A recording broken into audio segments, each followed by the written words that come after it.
Hello guys, welcome back to my channel. It's a lovely girl again, Temi Frosh. In today's video I'll be showing you guys how to make hand sanitizer. So what I use in this ingredient is just three things. The first one is isopropanol. It is an alcohol, it is a rubbing alcohol. It is you must use 99.9%, so it will be very active. They also use aloe vera gel, then also a little bit of lime. So guys, for the measurement, I use one third of aloe vera, then 2/3 of the rubbing alcohol.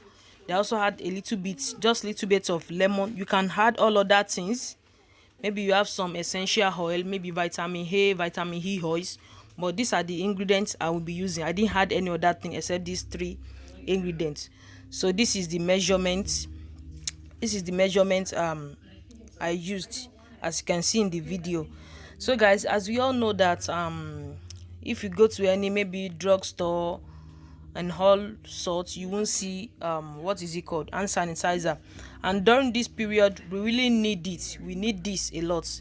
So that was why I decided to share this information with you. I don't know whether some of you might have known how to go about this. So guys, just try and watch the video. Like I said earlier, the measurement of the gel is 1/3. Because I bought this measurement cup in AliExpress. Yeah, I could drop the link for you guys, so maybe if anyone is interested. 1/3.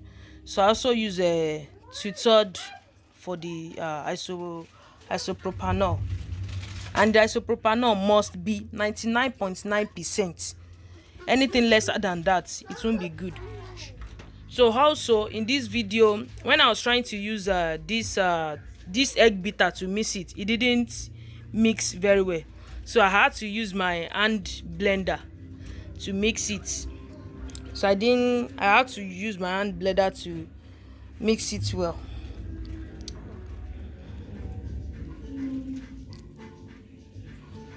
So as you can see guys, I was struggling, and the thing was like the gel was molding into, I don't know. I almost pour it away. So I just think I should just try the hand blender. So when I tried the hand blender, it came out well. So this is when I'm adding the lime. Just add a little bit, not too much oil. So thank you guys for watching my video. I really appreciate you. See you guys in my next video. Bye.